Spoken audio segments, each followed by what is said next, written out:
मुकेश पटेल साहब अहमदाबाद से। मुकेश जी, लोगों के सवाल तो बहुत सारे आ रहे हैं, लेकिन मैं चाह रहा था एक मुद्दा जरूर चर्चा कर लिया जाए, क्योंकि इनकम टैक्स फॉर्म में जो बदलाव की बात हम लोग कर रहे थे, इसमें एक मुद्दा जिसको सबसे पहले आपने पकड़ा था वो था कि कैपिटल गेंस पे रिबेट वाला मुद्दा। काफ़ी उसमें आगे पीछे हुआ, फिर इसमें सरकार ने यूटिलिटी में बदलाव किया, अब इसमें फिर से बदलाव किया गया है। तो इस बदलाव का फ़ायदा कैसे उठाए टैक्स पेयर, ज़रा समझाइए।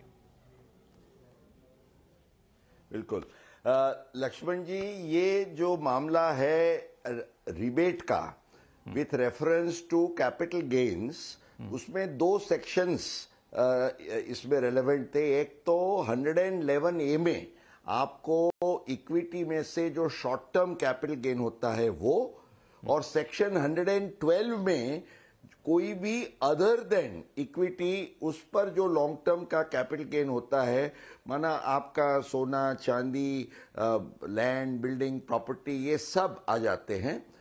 112A में तो रिबेट का स्पेसिफिक निषेध है, उसमें तो कभी मिलता नहीं था, उसमें कोई कंट्रोवर्सी नहीं थी।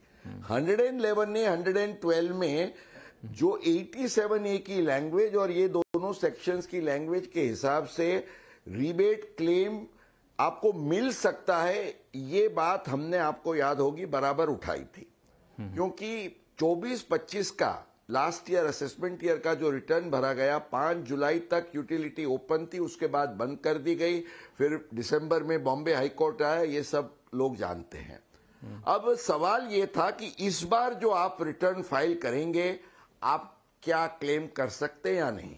अब हमें ये ख्याल में रखना है कि वित्त मंत्री ने जब बजट पेश किया 2025 का, उन्होंने एक संशोधन किया, अमेंडमेंट, सेक्शन 87A में पहली बार ये बदलाव लाए एक प्रोविजो की तहत कि आपका जो भी रिबेट है वो आपका जो नॉर्मल टैक्स 115 BAC में, माना स्पेशल रेट वाली इनकम का टैक्स गिने बिना जो नॉर्मल टैक्स है उससे बढ़ नहीं सकता। और सबसे महत्वपूर्ण बात यह है कि ये जो अमेंडमेंट है वो उन्होंने पिछले सालों में नहीं लगाया है। It is going to be applicable only from the next assessment year, माना करंट फाइनेंशियल ईयर 25-26 से।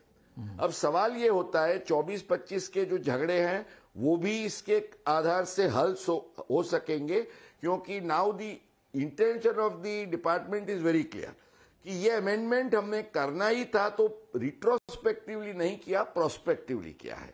और सबसे महत्वपूर्ण बात यह है कि अभी जुलाई में जो हम रिटर्न भरेंगे, नए फॉर्म्स आए, तो द इंटरेस्टिंग थिंग इज अभी नए फॉर्म की पूरी यूटिलिटी उपलब्ध होने वाली है, पर जो उसका ब्रॉड फॉर्मेट बताया गया है उसमें एक बात बहुत क्लियर होती है कि टैक्स पेयर्स ये 25-26 असेसमेंट ईयर का रिटर्न भरते हुए लास्ट फाइनेंशियल ईयर में उनको जो भी कोई शॉर्ट टर्म गेन या लॉन्ग टर्म गेन हुआ है, और अगर उसकी इनकम वो 7 लाख के, क्योंकि उस साल में 7 लाख का वो नियम लगता है और 25,000 का रिबेट का रूल है, उसके लिए आपको फायदा लेना है तो आप जरूर ले सकेंगे।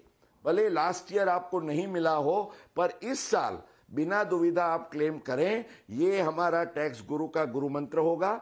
और ये भी याद रखिएगा कि नेक्स्ट ईयर से कैपिटल गेन पर रिबेट को बाय बाय कहना है। ये आपके लिए लास्ट अपॉर्चुनिटी है क्लेम। जो है सो अभी ले लीजिए, बाकी अब बाद में कुछ नहीं मिलेगा आपको। ये बड़ा ही महत्वपूर्ण बदलाव है, और इस बदलाव की सुबुगाहट पहले ही मुकेश जी को मिल गई थी। मुकेश जी ने इसको उठाया भी था बखूबी, और मैं उम्मीद करता हूँ कि हमारे टैक्स पेयर्स इसका फायदा उठाए होंगे।